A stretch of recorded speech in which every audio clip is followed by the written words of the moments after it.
Did you ever wonder how we got here and how tiny pieces of history have shaped our lives in ways we didn't even notice? Or realize that every day we're making history too? I'm Sarah Dowd, and this is History for Sake, the podcast that dives into the untold stories that actually matter. My mission is simple: to get as many people as I can to love history. Our history, the big stuff, the overlooked stuff, even the history we made yesterday. I want you to see history as part of our culture, our art, literature, films, performances, and realize that it's not boring, it's our muse. Each week, we'll trace big themes through everyday experiences, from actors breathing life into historical roles to authors rewriting the past for modern audiences. How film and TV reshape our view of what came before. Even our own failures? Yep, that's history too. So if you love history, culture, and everything in between, follow, subscribe, and share. Because together, we're all making history. For fuck's sake. Hull has been called many things. Once a forgotten dockside town written off as one of the UK's crap towns, it's now a cultural heavyweight. Proof that theatre, heritage, and a little bit of radical thinking can rewrite the story of a place.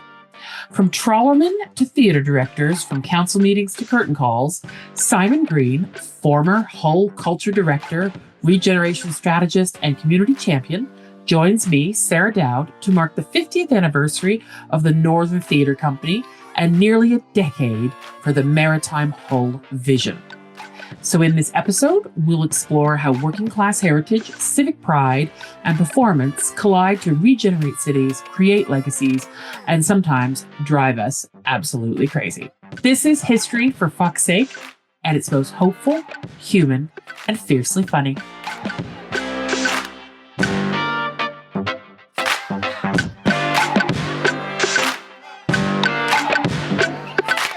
Simon, welcome to History for Fuck's Sake. Set the stage for us. Tell us your story. Tell us the story of Hull's transformation and why culture matters beyond the stage. Okay, hi Sarah, and thank you for asking me along. That's a big story, so I'm going to kind of pick out what I think are the highlights. My background, before we go into those sort of those high spots for Hull. I'm a bit of an incomer, so I've only actually been in the city 32 years. I think I'm probably accepted by the locals now, but, you know, I still test that occasionally. So my background is I'm from York originally. I am very much a working class kid. My dad was a postman from the day he left school until the day he retired. And my mum was a carer because she looked after us. You know, that was how it was. So not a typical background, dare I say, but that's another story. My interest in culture. I come from York, so it's kind of just around you. You're absolutely surrounded by it from the first time you go out in your pushchair. It's literally everywhere. It's under your feet. It's in front of your nose, and it's unavoidable. And I think that's what did it for me. That sort of immersion in a historic city, which York is just one of those places everybody's heard of, everybody's interested, everybody believes it'll be a great place to live, and it is. There are lots of other good places as well. And there are lots of other fascinating and interesting places that's where the story's not told quite so well, or it's not told quite so loudly, and it's not shouted about quite so much. So that's the interest point, I think. Hull. Well, it's a really interesting story with my getting to Hull, and I'll try and shorten it. So that was graduating in 1987 as a biochemist with a business studies degree to boot. I couldn't find a job. So I took a job, worked for a number of retailers, and eventually got moved here. For reasons which, known only to myself, I thought, yeah, let's go to Hull. Let's try that. Because I'd been before. I knew it. It was in the north. So I moved here, 1992, got married, got my lovely stepdaughter, who is now, I think, probably about the same age as you. That said, with a daughter, you cannot move around like you do in retail. You have to have some roots and allow your child to school and succeed. So a job came up in Hull. Come along, run the museum service frontline offer, look after the customers. That's what I'd been doing for 5 years. And I joined the council in 1993 in September, much to the disgust of one or two writers at the Museums Association Museums Journal, but we've since made up, we've made friends. 31 and a half years later, I've just retired as managing director of the culture company, which Hull set up sort of prior to 2017. So it's been a long and interesting journey. Hull is a place riddled with history, potentially the birthplace of the English Civil War, birthplaces of amazing brands like Hull Truck and Wreck-Its. So it's got a story to tell. Hull has always really failed, in my view, in shouting about itself. It's a fascinating, fascinating place with a really interesting story. And the local people are incredibly proud of that story and Hull's place in the world, because Hull does have a place in the world. But again, we've never shouted about it. My job, therefore, has been to talk that up, to promote Hull, to promote Hull's heritage, history, culture, and its sense of place, because it's unique. I often used to talk to a colleague over in Leeds, God rest him. We used to have a little joke, and I used to say, well, I've got to finish the meeting now. I've got to head back to Hull because, of course, we're 30 miles east of England. We're out there at the end of the line. Or, if you look at it a different way, we're actually at the beginning of the line, because then we connect to all those other ports across the world through the sea. And that's very much the kind of essence of this place. We're out on the edge, connected directly to the sea, and that maritime heritage and culture and interest has shaped the place and shaped the people and made them who they are. So that's a little sort of very quick snippet of how I got to where I am. Was there ever a moment in your early career in culture where you thought, yes, this is exactly where I'm meant to be? What was that? Was there a bit of a moment then? Yeah, I think it's interesting. There have been perhaps one or two significant ones. Just understanding the sector as it was then. So I joined museums from big box retail. And the focus suddenly shifts. You know, you're in a different kind of environment, whether that's local authority or whatever sort of management model or governance model there is. It's different because you're focused on customers in a different way. You're focused on those users and those people that pay for the service from a very much kind of a holistic perspective. What do these people want to know about collections, about the place, about the buildings? What do they want to see? How do they want to engage with us? How do they want to evidence their interest? Big box retail is just about money. You know, you need to take the money out of the customers' pockets. And there's a place for that in culture and heritage and the arts, but it's not the sole focus. So that was a kind of an eye-opener for me. Suddenly we had this focus on people and their well-being and their engagement and their sort of desire or otherwise to engage with us, to understand our collections. And that's the beauty of it. The collections here are incredibly powerful. They're incredibly important. You know, Hull's collections I could talk about ad infinitum, but you go from being internationally significant archaeology through to Wilberforce House, the birthplace of the man who helped abolish the slave trade in the empire, and everything in between. So the collections are phenomenal. That was kind of one of those moments of realization when I realized there's this asset there. There are these collections and these buildings and these stories, and it's our job to share them with people and ask people to engage with them and understand them and contribute to them. I think that's really, really important. And we've looked at that from a very early days in my career. And I was quite lucky to work with, in my view, forward-thinking curators back in the 90s who were interested in engaging with the public in a different way and not just putting a show on and waiting for them to visit. They wanted to involve people. They were keen to collect those narratives that went alongside the established view of the world. That was one of the moments. I think one of the other moments, very simplistically, I do recall going into the art gallery, and there's an amazing artwork in there. Keane. It's called the Fairy Tale of London, and it's a modern piece. It depicts a young woman who has a collar, and she's been pulled in one direction by, obviously, her partner. She has a small child pulling at her. She's pushing a shopping trolley. She has a bag on her back. She's got an older woman in the background pulling her in another direction, and she's in this kind of quite dire sort of, I wouldn't say wasteland, but challenging urban situation. And it's pretty tough sort of look when you drill into this work. And I saw a lady in the gallery who was, when I was making assumptions, she was clearly not your typical middle-class art gallery visitor. She was clearly from a lower social economic group, and she was staring at this picture and she asked about postcards. And I explained we didn't have a postcard because it wasn't a particularly saleable image. It was quite a challenging image. And she was clearly quite upset. And I asked her why she needed a picture of it. And she explained to me in her own very unique way and very sort of directly. She said, "That's my daughter. My daughter's in that place. That's how she's been pulled around by all these conflicting kind of interests, and she needs to change. And I want to explain to her that she needs to change and change her life." And that was lump in the throat moment for me. I was kind of, we've gone beyond, there's lots of nice stuff here to look at. We can engage with people. We can talk to people about this nice stuff and this interesting stuff. And all of a sudden you're thinking, this woman wants help to change her daughter's life. And she sees that image as one of the ways in which she can do it. So that was just stunning. And for me, something of a revelation, I think. I've perhaps been naive in the early days. So I just encouraged her to take some photographs with her phone against all the rules, and sent her on her way very happy. And you kind of just suddenly realize there is so much more to this. And actually the collections, as wonderful as they are, it's not about the collections. It's about the people and the changes to people's lives you can make in good ways, out of all kind of proportion and scale to the investment that you make. So the time spent, the money spent, the facilities, they pay themselves back so many times over if you get this right. It's powerful stuff. And that's how you and I met. And, we met well over a decade ago. And it was at the very beginning of the City of Culture movement and the Maritime Hull movement.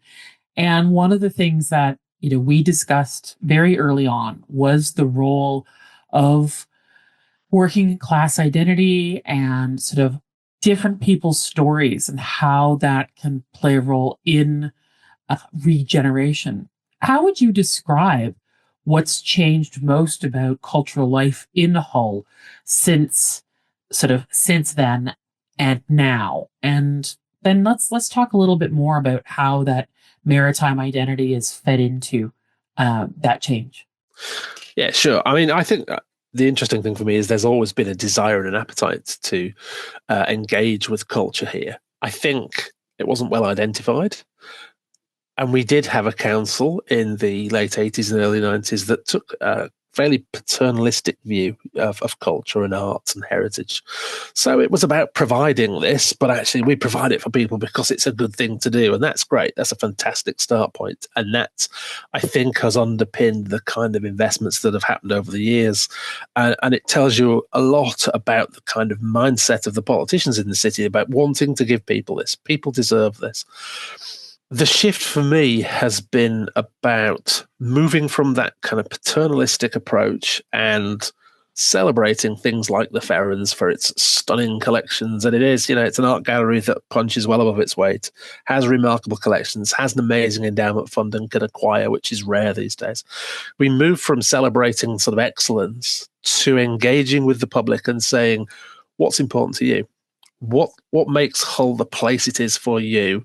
What do you want to see Hull talking about, celebrating and engaging around? So there's been a real shift to much more audience involvement.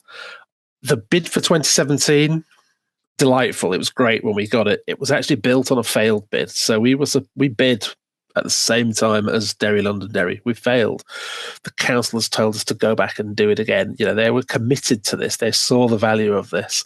And again, from a slightly paternalistic view, but they suddenly began to see, once the award was made, wow, this changes places. And one of the simplistic changes that happened in Hull, and people chuckle when we say this, but actually just getting Hull on the national weather map. This is a big city in the north of England. It's a busy, busy port. It's the third busiest port in the UK. Putting it on the weather map made such a big difference. Suddenly people knew where this place was. And suddenly Hull people were saying, we're on the weather map, like Leeds. What a shift. I mean, that was absolutely stunning when that happened. I mean, I was actually in the conversation with the BBC reps when they were talking about this, and we were kind of really good if we could do this because it would make such a difference. Simple things, but very, very powerful. So we had that sort of shift in 17 from paternalistic to much more sort of creative and partnership approaches. Maritime undoubtedly shaped this city, but it had always been viewed through that lens of Hull used to do this. Hull has still got a port, but it's not the same port. We used to have a big fishing fleet, but we don't anymore. All of a sudden, there was this understanding that maritime just was woven through the fabric of society. Areas of the city have massive connections, not just from distant water trawling, but from docks and from trade and from timber and connections with the Baltic. All of these elements were started to be brought together and celebrated and explored. So that's that kind of shift, that's that more creative approach and saying to the public, what should we celebrate? What should we tell people about? And that shift to sort of co-creation, I think, is the big one for me, and that's really been very important. As you well know, the consultation for the Maritime Project was huge. I think in the early days we sent out about 30-some thousand questionnaires and number crunched huge numbers as they came back, and there were some surprises in there for us. People were saying, actually, whaling, we're aware of it, but it's lower down our list. We're really interested in Hull's place in the world. We're interested in Hull's role in World War II. We're interested in how people's lives have been affected. So that was a big shift. And actually that helped the programming for 2017 when we did the launch event, huge, great Sonnet Lumiere event over a week. Hundreds of thousands of people coming into the city centre at 5 p.m. to see these projections and these musical pieces that celebrated them, their history. And that was probably one of the most powerful cultural events I've seen in a long time. To see people of a particular age suddenly stopping and realising this amazing projection front of the gallery and on buildings across the city was about this huge trawler loss in the 1960s when people went down with their ships. And you could see people stopping to talk about this. So that co-creation and actually that giving people the opportunity and the voice to say, we'd really like this and we want to be ambitious and we don't want second best. We'd like to do this well and we'd like to do it together. That's a real shift. And the city still has that. So every event that I still go to, I see people with that ambition and that desire to enjoy culture and enjoy culture at its very highest level. That's something you can't put a price on. Simon, you've told me before about that's the story of the trawler loss. Could you tell me a little bit more about that and how they depicted that in such an immersive way? Yeah, sure. So this is known as the triple trawler tragedy. Now, there are so many stories around the trawling industry in this city and myths and superstitions, but this was a period in '69, I believe, and I'm no historian, as you well know. 3 trawlers went down within a matter of weeks of one another. There were 30-some men lost. Huge impact on the city. Nobody in the city who was in anywhere near the fishing community went unscathed from this. This was just incredible to lose these men in such a rush at the time of year, middle of winter near Christmas. Shocking stuff. And of course, that prompted a number of things. That prompted campaigns and the headscarf revolutionaries, 4 women who actually kind of decided enough's enough. We need to campaign. So there were visits to Parliament and there were actual protests, physical protests. That's another story. But no, the portrayal of this, very, very simply done, beautifully done, projected onto buildings, kind of ships going out to sea in silhouette, as you would expect.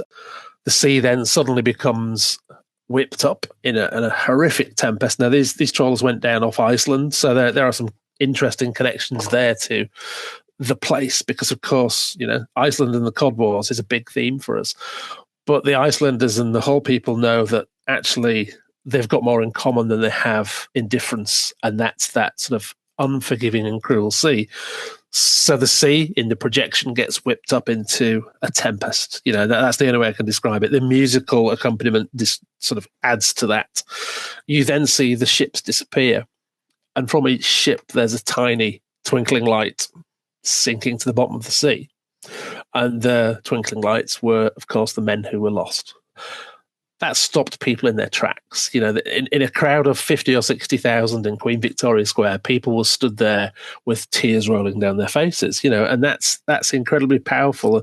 And that actually is the power of using arts and culture to tell those stories in such an immersive way. And stunning, something that will stay with me forever, certainly. Similarly, the same approach was taken. There were a number of pieces in that installation that looked at World War II. So Hull was probably the worst or the second worst bombed city in the UK after London, comparable to Coventry. There was a figure that suggested that about 90% of the housing stock was damaged in some way, shape, or form. One of those raids actually damaged Hull City Hall, which is a beautiful civic performance space, very fine, very grand, and it was damaged. And there was an old lady in the audience who watched the projection of the bombs falling onto City Hall and City Hall collapsing in flames. And she said, I remember coming to see the town centre after one of those raids with my mum when I was a tiny little girl, and she was absolutely blown away by it that we'd chosen to bring these kind of hidden stories to light. So those immersive and creative approaches, they can reach everybody if you give them time. It's about connecting people with a story, and Yeah. that story is actually what is at the heart of regenerating a place. Simon, do you think that there's a tension between gentrification, regeneration, and sort of grassroots heritage? Do you think that it always works, or what do you think people need to be aware of when they're thinking about this? I think there's always a risk, and I think you could take a group of people and ask them about this, and you'll get as many different perspectives as there are people. Having worked for so long in a city which fundamentally is poor, it's deprived, it tops a lot of the polls for deprivation indices, health, longevity, income, heating, you name it. Hull has a lot of deprived areas. It has some very wealthy suburbs as well, but within the city boundary, there are some really quite deprived and challenged places.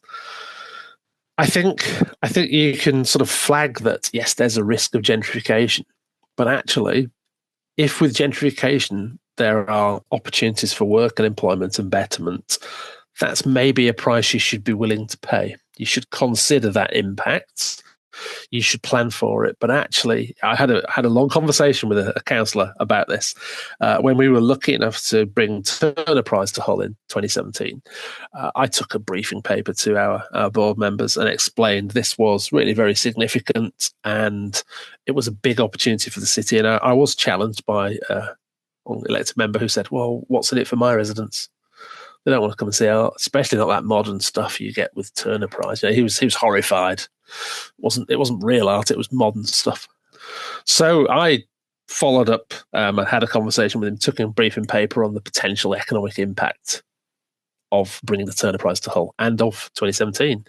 And he was genuinely kind of quite taken aback by this. This is something that's put together by expert economists, and you're talking about job opportunities and the likelihood that the city will see an influx of funding for that year. What we do know is that new business startups in Hull in 2017, and the data's all out there. It's been studied at length by the University of Hull, and they've published the sort of impact evaluations. What we do know is new business startups went through the roof.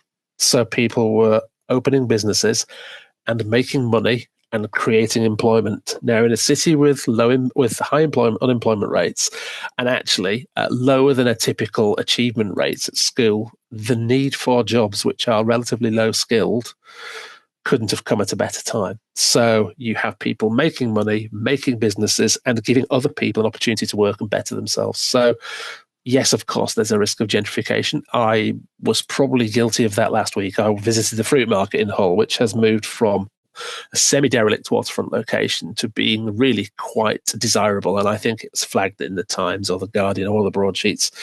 HU1, a desirable place to live. Yeah, it's beautiful. And there are some amazing houses and lovely flats surrounded by fantastic restaurants and cafes and bars. And they are not cheap to go to, but they provide employment and have a positive effect on the city. So we've gone from a derelict waterfront to actually a very beautiful waterfront right by the side of the marina. Kind of one of those little fun games I play with people is often send them a picture of the marina or Humber Street and ask them where they think I am. And they'll say, oh, it looks amazing. Is it France or is it Spain? No, it's Hull, where we are right now. And so, yes, there's a risk. I think you have to be prepared to accept that risk and think about the impact holistically in the round, the whole model, as we call it here. I've always had a real soft spot for my work in Hull.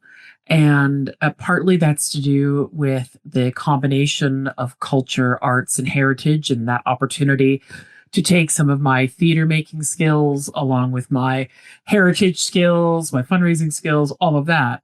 But it's also because personally, I felt a connection. My father's family is from St. John, New Brunswick, right in the Maritimes.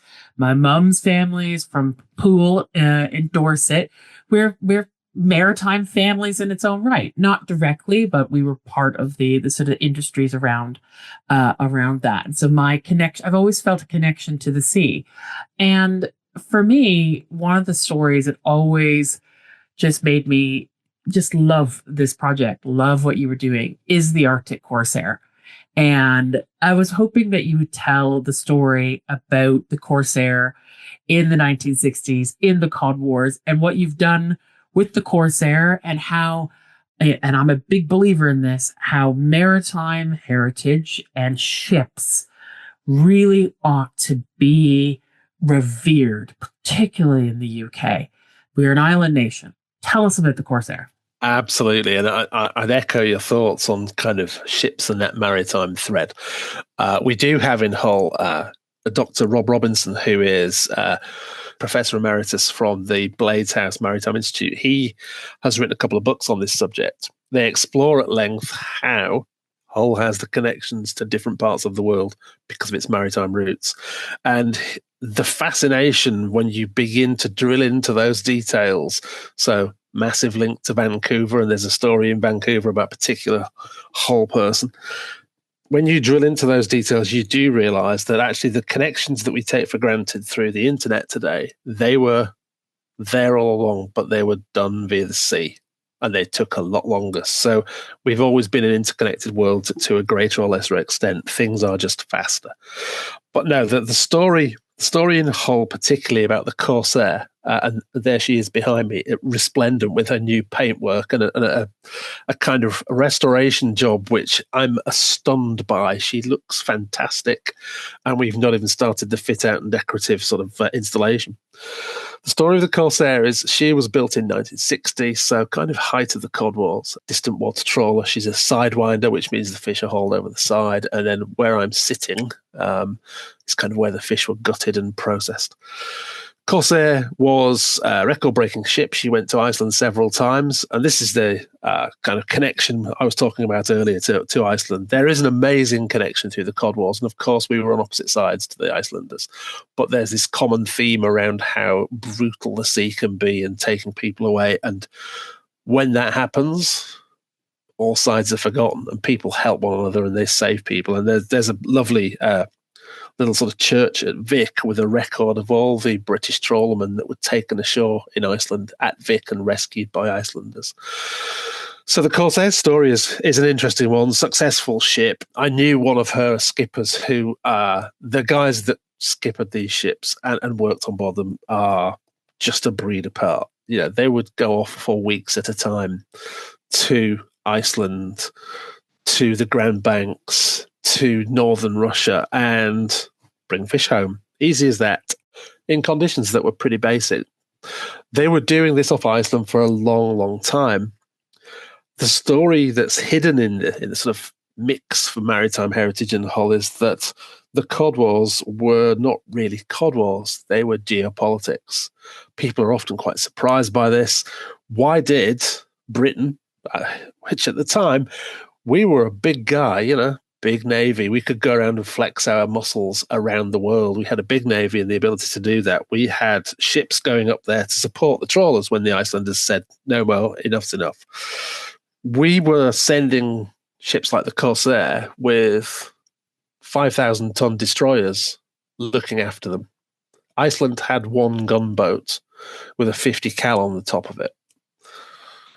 Why did we suddenly stop and walk away and say, no, over to you guys, we give up, we'll go and fish somewhere else? So that story's hidden, and it's hidden really sort of almost in plain sight. This was a time of the Cold War, and the reality of the Cold Wars and Britain walking away and learning to fish elsewhere and seeing the thousands of men made redundant and laid off from casual jobs with no refund of any kind, no idea of compensation. It was about the Cold War. So the Americans told Britain, you need to back off because we will lose our early warning bases in Iceland if you continue. The Icelanders will kick us out. So it wasn't really about anything other than geopolitics and the Cold War. That story's hidden. What's interesting is you speak to, and there aren't many of them left, you speak to one or two of the ex-skippers, Jim Williams, who was skipper of the Corsair, a wonderful guy when he was alive. Absolute treasure trove of information. And he said, yeah, he said, we didn't talk about it a lot, but yeah, I was given a camera by a man from the ministry. We've seen the camera. Beautiful Hasselblad camera with an enormous zoom lens on it, probably 6 months' wages in the 1960s for Jim. He was given a camera and just told to photograph stuff because that was an area of interest in the Cold War, in the sort of geopolitical tensions that were happening. They wanted as much information as they could. Jim took a really simple view of it. He said, oh, yeah, it's fine. I didn't mind. I'd come back with, a dozen rolls of film, and then they'd send me the pictures back that I'd taken of my kids at Christmas or, at Easter or on a birthday or a trip to the seaside. And the rest of the pictures would go to the man in the ministry. So kind of very matter of fact, but something really that was playing out on the world stage with that really sort of unmentioned story of Hull and the trawlers involved in it, and other ports as well, of course. So yeah, there is an incredible history to all of that. We did a really nice piece of work with the Icelanders. I'm very good friends with the director of Maritime Museum in Reykjavik, and we did a kind of an exchange visit with them in 2016, brought them back in 2017 to talk about this common foe. That's what we described it as in the exhibition, the sea. And one of the reactions we got from the Icelanders when we gave them the tour and explained Hull and how Hull was moving forward since that period in the sort of 70s was they were genuinely quite surprised by the impact it had. They had not considered that the losing side, there was this social impact of thousands of people being thrown out of work, and actually all of a sudden there's a big piece of social work to do to manage that process. And they were quite shocked by that, I think. So real opportunity to get the opposing sides together, talk about that shared history and culture and understand it from different perspectives. And that was one of our massively successful exhibitions for 2017, talking through that story and working through it and showing that we have more in common than we have in difference.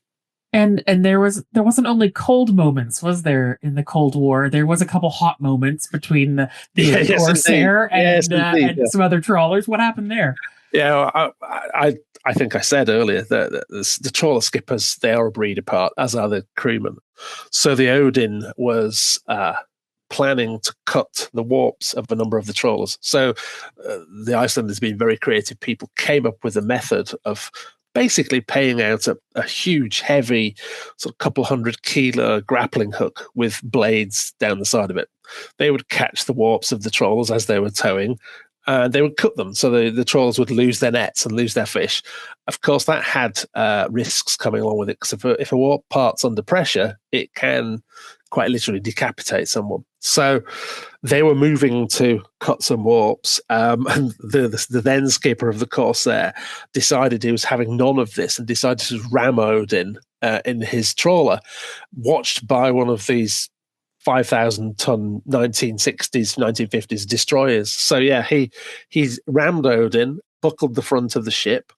There is still a little bend in the ship because we were kind of asked about this in the restoration process. So we've got this dent that's still there from the repairs that happened when no, we need to leave that because that's actually sort of a battle scar from her history. And Odin had to go back to port for repairs. And Odin, the Icelandic gunboat, was out of action for, I think, about 6 or 8 weeks, which meant the British could then fish with impunity for a period. So yeah, let's not worry about the Royal Navy. Let's just worry about Hull trawler skippers who are having a bad day. And, they want to spoil your day if you're in the opposition's gunboat. Oh, well, there's the answer to defense spending, isn't there? Is to send out the whole trawlermen, and they'll deal with it. Absolutely, yeah, that's for sure. Yeah, for sure. Excellent. Simon, thank you so much for that. I mean, I think what I've always taken from the story of Hull and sort of what you've been doing in terms of regenerating a place is that it's created a sense of an additional sense of pride. I've always found that people in Hull, when I was doing lots of consultation with you and meeting different community members, that there was always a sense of pride and always a sense of identity. But I feel like since this work of the last decade or so that you were leading on, there something has shifted even more so. And how would you describe that? And I think you mentioned to me once something about the Sea of Hull project during 2017, and I remember you saying that there was something that really struck you about that. I think you're right. I think that that's a pride of place, and civic pride has always been there. I think, yeah, Hull people are sort of fairly tough and independent minded because they're 30 miles east of England. And, you know, post World War II, the Hull Council was kind of saying to Whitehall, no, it's fine. We'll sort ourselves out. You know, you don't need to come and interfere. We'll deal with rebuilding and regeneration. That's quite a position to take when your city has been pounded into the ground. But that sort of tough, independent spirit shone through. So, no, the Sea of Hull was another good example of that. So, Spencer Tunick is well known for his nude photo shoots. Isn't he just? I think he's just actually announced another one very recently. Here is a man who goes around the world saying to people, take your clothes off en masse and we'll take some really quite creative, clever, funny photographs and we'll put an exhibition on. So what's not to like? So we met Spencer and we showed him around the city and we kind of gave him our thoughts on what we thought the highlights might be and where some of this sort of this creative positioning of hundreds of naked human bodies might work. And he went for a look around the Maritime Museum and he came back after looking at all the amazing artworks in there. He said, yeah, something about the sea. I've got this thing about the blue colours in the artworks that's really given me some food for thought. I want to get all of your people to paint themselves blue. 4 different colours of blue, and it'll be like the sea coming into the streets of the city. So we of course, were kind of, you're in charge of this, mate. You know what you're doing. We'll make it happen. He warned us that these things are not simple to deliver. They are complex. You need lots of people on board. They're not cheap to deliver, so we had to secure some funding. But most of all, he said, it's actually getting enough people who are willing to turn up on the day, peel their clothes off and parade around naked. And he said to us, you need 1,500 sign-ups, give or take. Then you'll get lots of dropouts. And if we can get 800 or 900 people, that will work. So we were kind of, okay, well, that's a challenge, you know, to come and take your clothes off really early in the morning. In fact, it's almost still the night when this happens. Cover yourself in thick, greasy blue body paint, every single nook and cranny, your hair, the soles of your feet, your hands, your eyelids, and all those other unmentionable places. So, yeah, well, let's do it. We've got to do this. We've got to make it happen because we know his exhibitions generate such a huge amount of publicity. And I'm just in those wee small hours thinking to myself, Hull's a really down-to-earth, working-class place. How is this going to fly? You know, am I going to be kind of hung up by my thumbs? We had to spend a lot of money from the charitable endowment for the gallery to do this. And hats off to the politicians once again. I went and briefed them on this proposal. I'd like a big chunk of money to get this crazy American guy to come and do a nude photo shoot. And everybody's going to paint themselves blue. And the leader of the council, Steve Brady, wonderful leadership through that period of City of Culture, just said, can't quite see the attraction myself, but if you guys say it's good, then let's do it. So we did. Then came the point where we unveiled that we were doing this, and we went live with a website that was the sign-up website for Sea of Hull. So this is where the sea is flowing back into the streets in the form of people with no clothes on, covered in blue body paint. And we were kind of thinking, well, you know, we'll get the publicity, it'll be in the media. The media are bound to love it because it's nudity. And we'll probably get an initial surge. So we're thinking 1,500 people, that's what we need, we'll be okay. I think by about 4 o'clock on the day it launched, or maybe even earlier, we hit 2,000. And the numbers just kept going up and up and up. And we ended up, I think, with a sign up of about 7,500 people. Spencer was stunned at this. We were stunned at this, and we were thinking, well, we're now going to have to rework all the plans because this is kind of 5 times bigger than we expected. And on the day, we actually got over 5,000 people to turn up, take their clothes off, paint themselves blue. The photographs are all out there online for anybody that wants to have a look. And some of the imagery that came out of that was quite stunning. There are lots of really good creative shots. There are some quite funny shots. Spencer did at one point have these people in front of the Guildhall, bending over, showing their bottoms to the Guildhall, which gave us all a chuckle. He did some incredible work around the museums and the city centre along the waterfront. But I think the other thing for me that really summed it up was seeing the people going home. So my sister actually went to this event. I didn't. There are some people on the team who did, and they loved it. The stories that emerge from the people that were involved are stunning because this is a transformational moment for many people with art. The best part of it was seeing the 2 little old ladies, white-haired little old ladies, walking to the bus stop in their, what appeared to be their raincoats, with their blue feet and their blue hands and their blue heads sticking out, and just hopping on the bus and going home as though nothing special had happened. Now that, for me, just said everything about Hull. It's this place of resilience, bloody-mindedness, and actually just doing it their own way. And I thought it was just a superb summary of the place. The exhibition was stunning. The artworks are stunning. We bought some for the art collection. They'll be there forever. And as I say, the impact on people who came along and said, I was really, really frightened by this, but I thought I'd try it. And they came back saying, my God, what an experience. You go from being terrified to all of a sudden you're wandering around town chatting to somebody you've never met before. And I had this confirmed by my sister. A really nice lady said, oh, do you want me to do your back where you can't reach and you can do my back where I can't reach? And they were just chatting, wandering around town as though it was an average day in Hull and they were going to do their shopping. So if that's not superb art and culture, I don't know what is. It's stunning. And I remember the first time that you and I met. And one of the things I said to you was, I'm Canadian, means I can be polite, but I'll also be quite direct, and I'll tell you the truth. I'll be honest with you about what I think can and cannot be done. Yeah. And I remember you saying to me, going, welcome to Hull. This is exactly how we like it. All right. So true. And that true.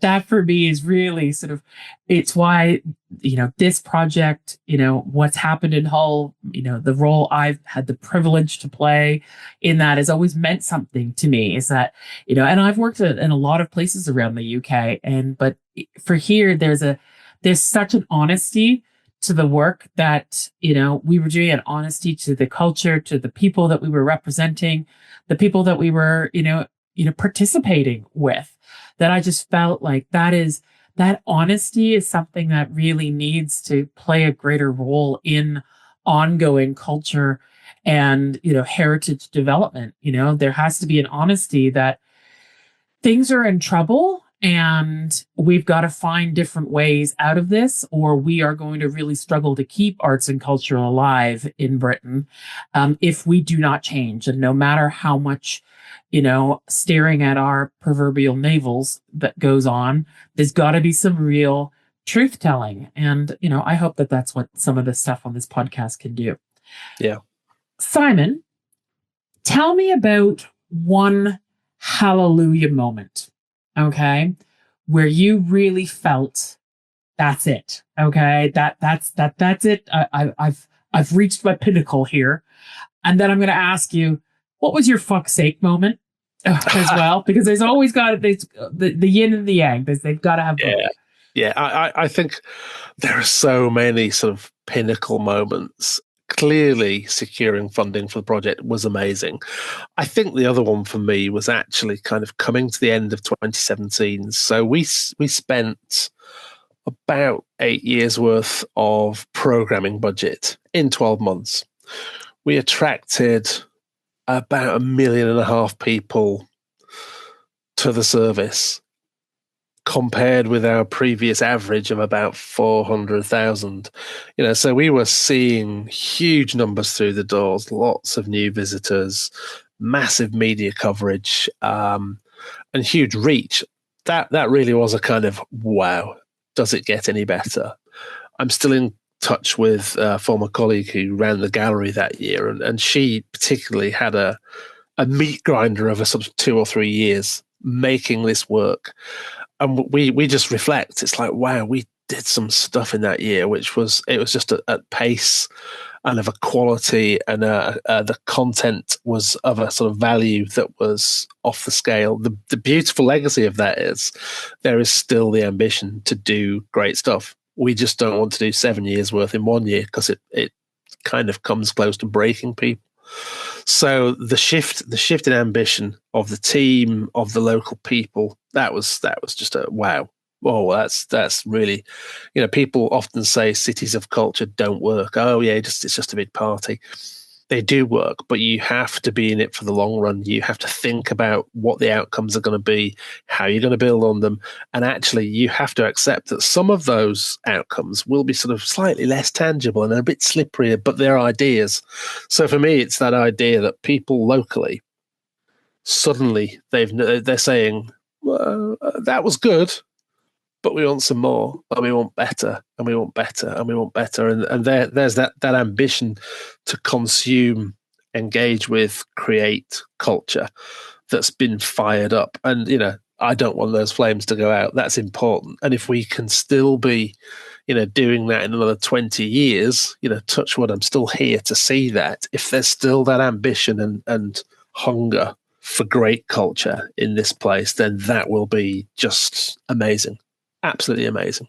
Well, that's exactly it. You started out by saying that when you came to Hull and joined the culture team there was a sort of a slightly typical patriarchal approach of, this is what we think you should, this is why you should enjoy culture, this is what you should learn, etc.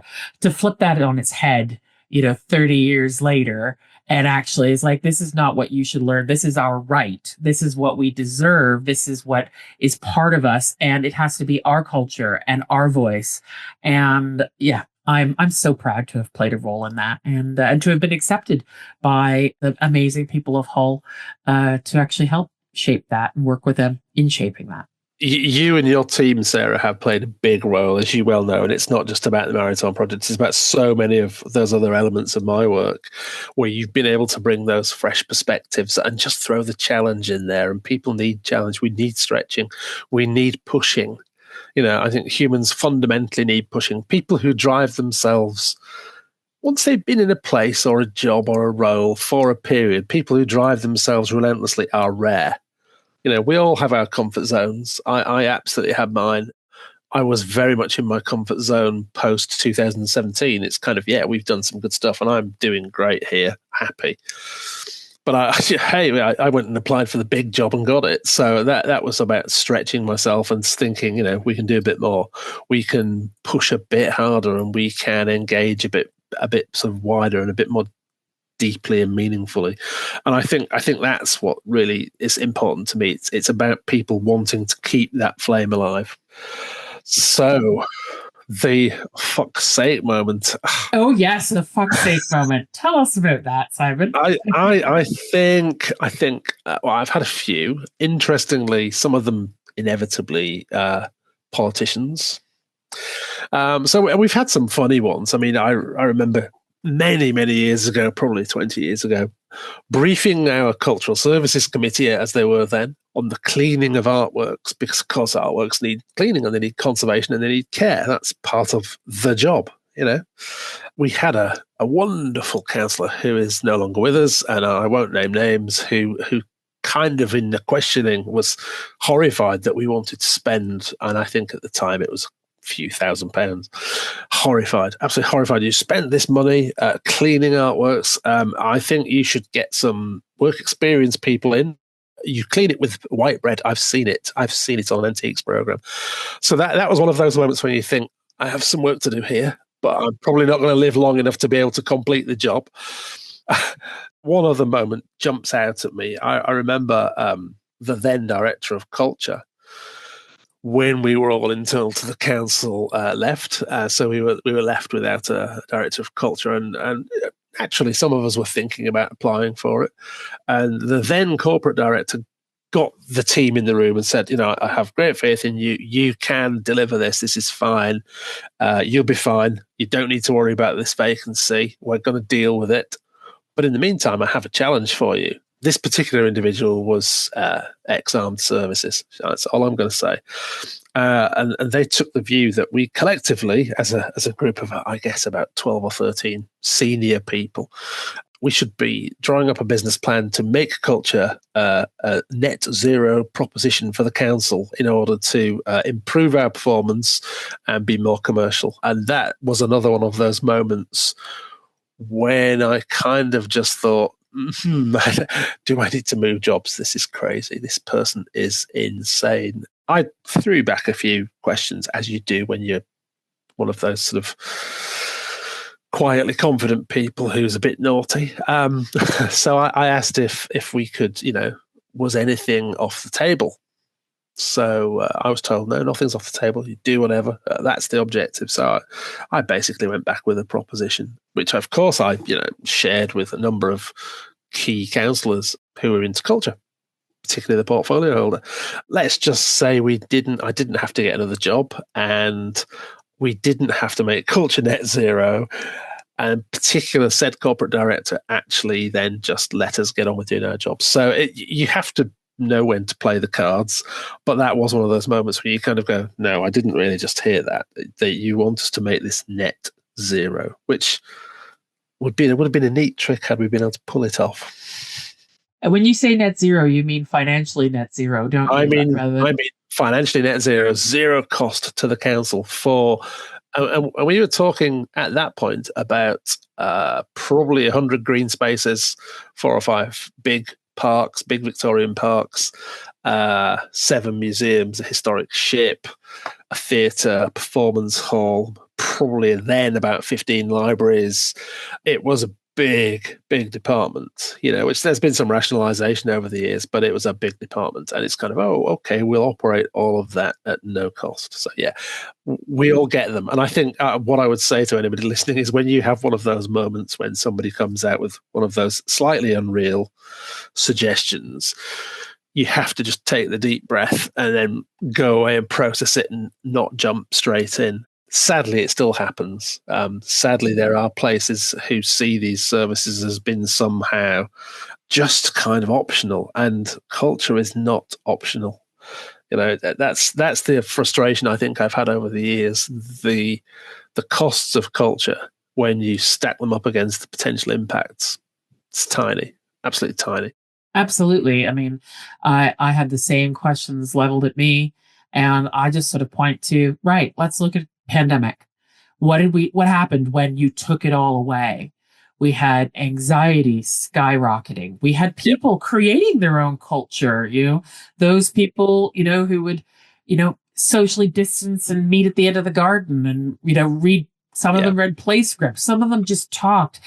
Some of them, talked about, what meals that they would make together. And it is, I like you, I subscribe to the idea that culture is everything that we do that isn't work. Absolutely. And it's part of it is our raison d'etre. It's why we live. We don't live to work. We work to live. And culture is why we live.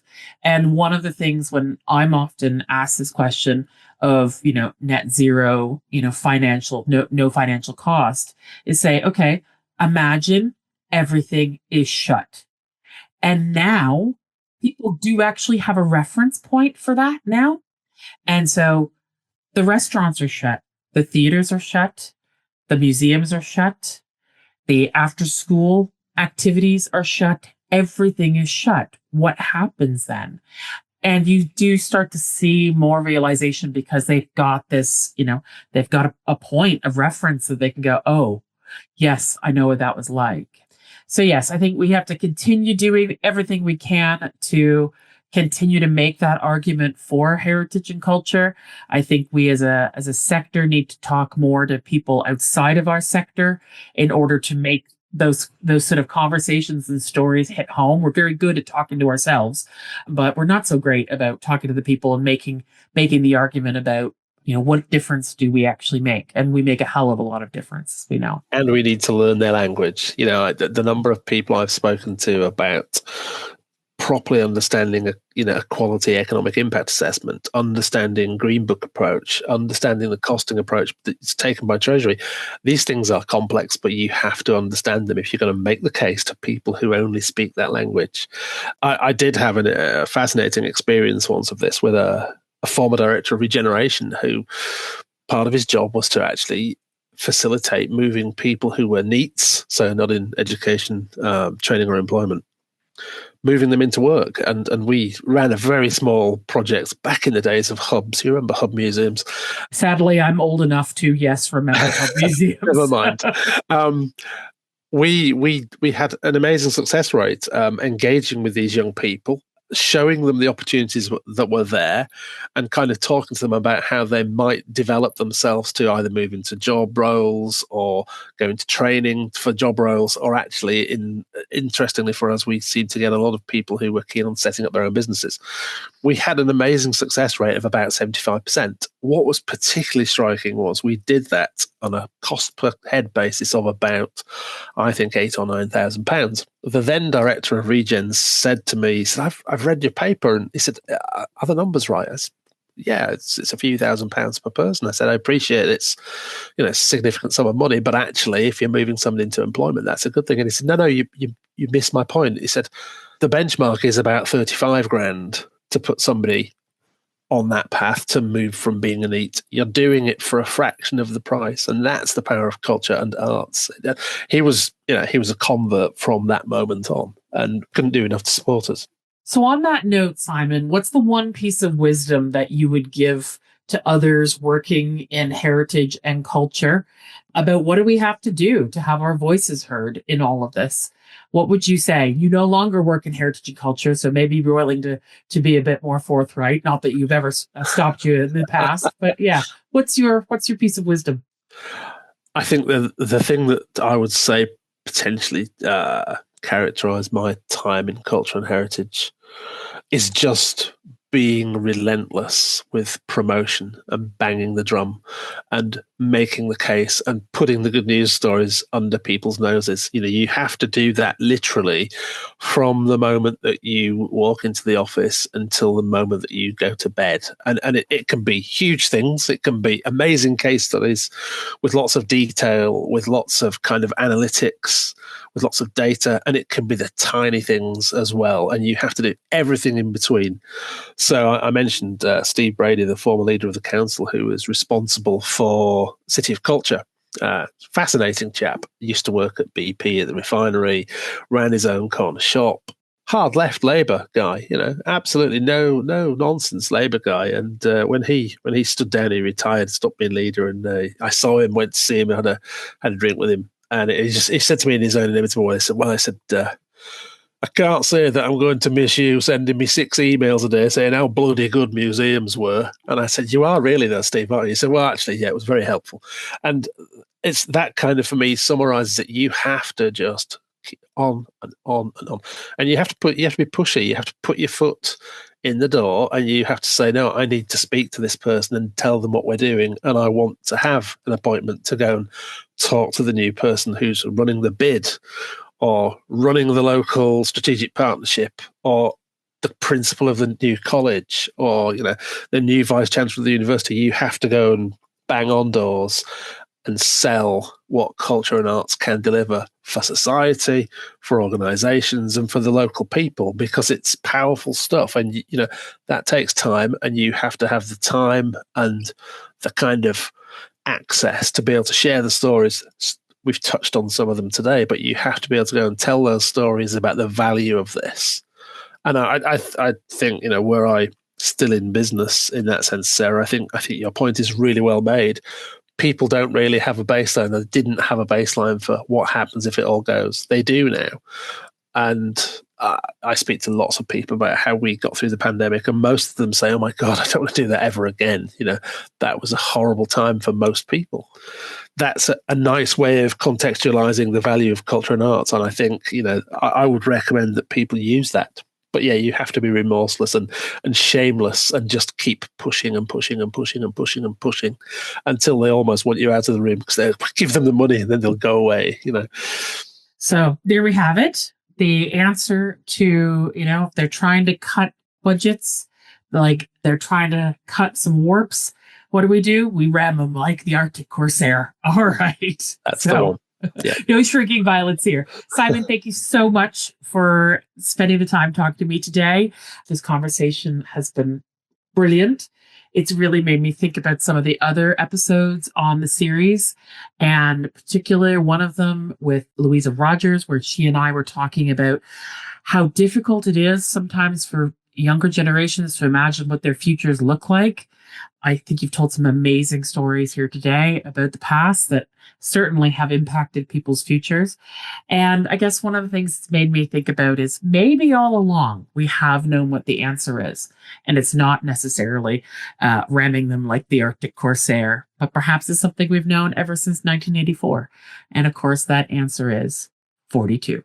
Absolutely. So, Simon, thank you so much. Have a wonderful rest of the week, and so long, and thanks for all the fish. Thank you.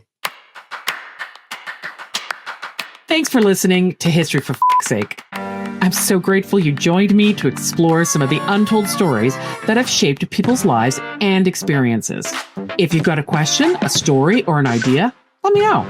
Rate, review, and follow us wherever you get your podcasts.